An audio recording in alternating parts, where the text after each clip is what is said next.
Prodi Pendidikan Agama Islam. Pada kesempatan kali ini saya akan menjelaskan tentang pengertian Khawarij. Pengertian Khawarij berkaitan dengan predikat yang disandangkan kepadanya, yakni Khawarij itu sendiri. Contohnya itu Al-Muhakimah, Syuro, Al-Marik, dan Hururiyah. Nama Khawarij berasal dari kata khoroja yang berarti keluar. Nama itu diberikan kepada mereka yang keluar dari barisan pendukung Ali karena tidak sepakat terhadap Ali yang menerima tahkim dalam Perang Siffin. Perang Siffin ini pada tahun 37 Hijriah atau 648 Masehi dengan pihak Muawiyah perihal persengketaan khalifah. Tetapi ada pula pendapat yang mengatakan bahwa pemberian itu didasarkan pada ayat 100 surah An-Nisa yang di dalamnya disebutkan keluar dari rumah dan lari kepada Allah dan Rasulnya. Nah, dengan demikian kaum Khawarij memandang diri mereka sebagai orang yang meninggalkan rumah untuk mengabdikan diri kepada Allah dan Rasulnya. Nama lain dari Khawarij adalah Al-Muhakimah yang berasal dari semboyan mereka yang terkenal la hukma illallah, tiada Tuhan kecuali hukum Allah, atau la hakama illallah, tidak ada perbuatan hukum kecuali Allah. Berdasarkan alasan inilah mereka menolak keputusan Ali yang berhak memutuskan perkara hanya Allah Subhanahu wa taala, bukan otoritas sebagaimana yang dijalankan oleh Ali. Namun ada juga yang mengukakan bahwa kaum Khawarij juga menyebut dirinya syuroh berasal dari kata yasri atau menjual, yang berarti golongan yang mengorbankan menjual dirinya untuk Allah, dan ini pun terdapat secara tekstual dalam Al-Quran surah Al-Baqarah ayat 207 yang berarti dan diantaranya manusia ada orang yang mengorbankan atau menjual dirinya karena mencari keridhaan Allah. Khawarij dinamakan juga dengan Al-Mariqoh karena tidak dianggap telah keluar dari agama, yang berasal dari kata maraga yang berarti anak panah yang keluar dari busurnya. Nama ini diberikan oleh lawan-lawan mereka. Nama lain Khawarij adalah Hururiyah dari kata hurura. Nah, salah satu desa yang terletak di dekat kota Kufah atau Irak. Di tempat inilah mereka yang ada pada waktu itu berjumlah 12.000 orang berkumpul setelah memisahkan diri dari Ali, kemudian mengangkat Abdullah ibnu Wahab ar-Rashbi sebagai imam mereka, sebagai wujud penyesalan kepada Ali yang menerima arbitrase tersebut. Perkembangan Khawarij. Nah, kita berlanjut ke perkembangan Khawarij sebagaimana telah dikemukakan, telah menjadikan imamah atau khalifah politik sebagai doktrin sentral yang memicu timbulnya doktrin-doktrin teologis lainnya. Radikalitas yang meletakkan pada watak dan perbuatan kelompok Khawarij menyebabkannya sangat rentan dan pada perpecahan baik secara internal kaum Khawarij maupun secara eksternal dengan sesama kelompok Islam lainnya. Para pengamat telah berbeda pendapat tentang beberapa banyak perpecahan yang terjadi dalam tubuh kaum Khawarij. Al-Baghdadi mengatakan bahwa sekte ini telah pecah menjadi 20 subsekte. Harun mengatakan bahwa sekte ini telah pecah menjadi 18 subsekte. Adapun Al-Asfaryani seperti dikutip Baghdadi mengatakan bahwa sekte ini telah pecah menjadi 12 subsekte. Nah, terlepas dari beberapa banyak subsekte pecahan Khawarij, tokoh-tokoh yang disebutkan di atas sepakat bahwa subsekte Khawarij yang besar hanya 6. Subsekte yang 6 itu 1. Al-Muhakimah. Nah, golongan Al-Muhakimah ini golongan Khawarij asli dan terdiri dari pengikut-pengikut Ali, disebut golongan Al-Muhakimah. Bagi mereka Ali, Muawiyah, kedua pengantara Amr ibnu al-As dan Abu Musa Asy'ari, dan semua orang yang menyetujui bahwa bersalah itu dan menjadi kafir. Bahwa orang yang menyetujui paham bersalah itu yang dinamakan kafir gitu. Nah, golongan yang kedua itu namanya golongan Al-Zariqah, golongan yang dapat menyusun barisan baru dan besar lagi kuat sesudah Al-Muhakimah hancur. Golongan Al-Zariqah, daerah kekuasaan mereka terletak di perbatasan Irak dan Iran. Nama ini diambil dari Nafi ibnu Al-Azraq, atau khalifah pertama yang mereka pilih ialah Nafi sendiri, dan kepadanya mereka beri gelar Amir al-Mu'minin. Nafi meninggal dalam pertempuran di Irak pada tahun 686 Masehi. Mereka menyetujui paham bersalah itu dan menjadi musyrik. Terus yang ketiga itu adalah golongan Najdah bin Ibn Amir al-Hanafi dari Yamamah, dengan pengikut-pengikutnya pada mulanya ingin menggabungkan diri dengan golongan Al-Azariqah, tetapi dalam golongan yang tersebut akhir ini timbul perpecahan. Sebagian dari pengikut-pengikut Nafi ibnu Al-Azraq, diantaranya Abu Fudaik, Rashid Al-Tawil, dan Atiyah Al-Hanafi tidak menyetujui paham bahwa orang Azraqi yang tidak mampu berhijrah ke dalam lingkungan Al-Zariqah adalah musyrik. Nah, yang keempat yang dinamakan golongan Al-Ajaridah. Mereka adalah pengikut dari Abdul Al-Karim ibnu Ajrat yang menurut Al-Syahrastani merupakan salah satu teman dari Atiyah Al-Hanafi. Nah, menurut pemahaman mereka, berhijrah bukanlah merupakan kewajiban sebagai diajarkan oleh Nafi ibnu Al-Azraq dan Najdah, tetapi hanya merupakan kebijakan.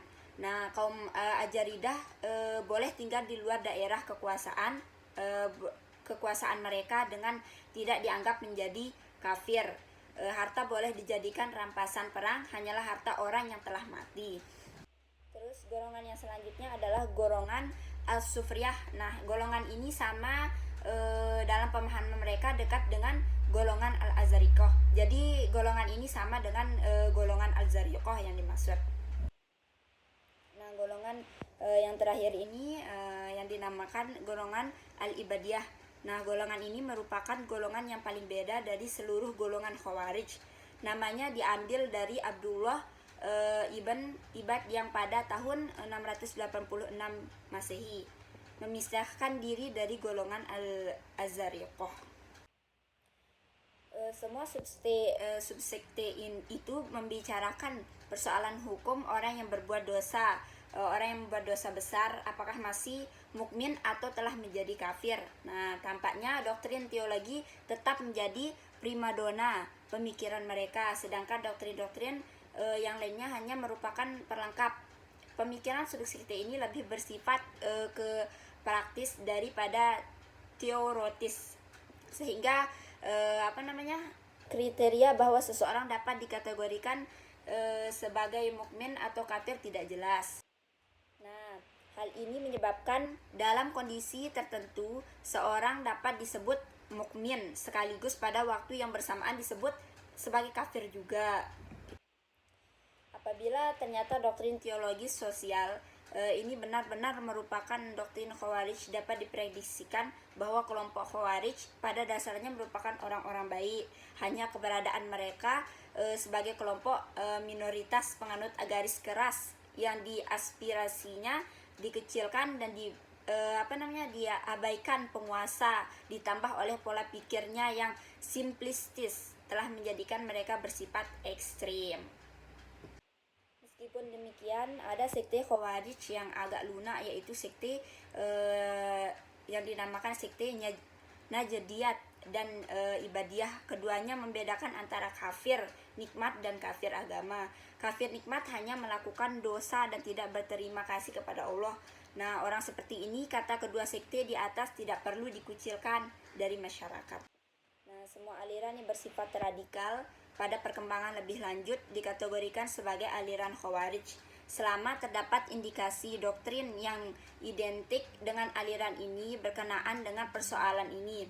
Harun mengidentifikasi beberapa indikasi aliran yang dapat dikategorikan sebagai aliran Khawarij masa kini. Sebagai aliran Khawarij masa kini, yaitu satu, mudah mengkafirkan orang yang tidak segolongan dengan mereka walaupun orang itu adalah penganut agama Islam. Kedua, Islam yang benar dalam Islam yang mereka pahami dan amalkan, sedangkan Islam sebagaimana yang dipahami dan diamalkan golongan lain tidak benar. Terus yang ketiga, orang-orang Islam yang tersesat dan menjadi kafir perlu dibawa kembali ke Islam yang sebenarnya, yaitu Islam seperti yang mereka pahami dan amalkan. Terus karena pemerintahan dan ulamanya tidak sepaham dengan mereka adalah sesat. Mereka memilih imam dari golongannya, yaitu imam dalam arti pemuka agama dan pemuka pemerintahan. Dan yang terakhir, mereka bersifat fanatik dalam paham dan tidak segan-segan menggunakan kekerasan dan pembunuhan untuk mencapai tujuannya. Nah, yang terakhir adalah pengertian Khawarij yang menunjukkan konsep imam dan kaum Khawarij. Nah, imam menurut kaum Khawarij bukan merupakan pengakuan dalam hati dan ucapan dengan lisan saja, akan tetapi amal ibadah menjadi rukun iman saja. Dan menurut kaum Khawarij, orang yang tidak melakukan sholat, puasa, zakat, dan lain sebagainya yang diwajibkan oleh Islam, maka termasuk kafir. Nah, jadi apabila sekarang mukmin melakukan dosa besar maupun kecil, maka orang itu termasuk kafir dan wajib diperangi, serta boleh dibunuh, harta bendanya boleh dirampas dan menjadi harta ghanimah. Nah, ini yang dinamakan kaum Khawarij gitu. Pendirian teologi Khawarij yang berkaitan dengan masalah iman dan kafir lebih bertendensi politik. Kebenaran pernyataan ini agaknya tidak dapat disangkal karena pemunculan persoalan teologi Khawarij di seputar masalah tahkim antara kubu Ali dan Muawiyah yang menanyakan apakah mereka tetap mukmin atau kafir, karena kedua belah pihak telah melakukan tahkim kepada manusia, maka mereka telah berbuat dosa besar. Nah, lebih jauh lagi, Az-Zariqah sebagai subsekte Khawarij yang sangat ekstrim menyatakan bahwa pelaku dosa besar seperti dalam tahkim di atas dihukum musyrik, termasuk siapa saja dari umat Islam yang tidak mau bergabung ke dalam barisan mereka dihukum musyrik dan karenanya boleh dibunuh. Nah, dalam pandangan Az-Zariqah, pelaku dosa besar tersebut telah beralih status keimanannya menjadi kafir atau milah, kafir agama. Nah, dan hal itu berarti telah keluar dari Islam. Mereka kekal di dalam neraka bersama-sama orang kafir lainnya. Nah, pandangan subsekte Khawarij yang lainnya, yakni Najdah, memberikan predikat yang sama dengan kaum Az-Zariqah, yaitu musyrik bagi siapapun umat Islam yang terus-menerus mengerjakan dosa kecil, sedangkan dosa besar bila tidak dilakukan secara kontinu, maka pelakunya tidak dipandang musyrik, melainkan hanya kafir. Ini pun berlaku bagi orang Islam yang tidak sepaham dengan golongannya. Adapun pengikutnya jika melakukan dosa besar, maka akan mendapatkan siksaan, tetapi tidak kekal dalam neraka, melainkan nantinya akan masuk surga.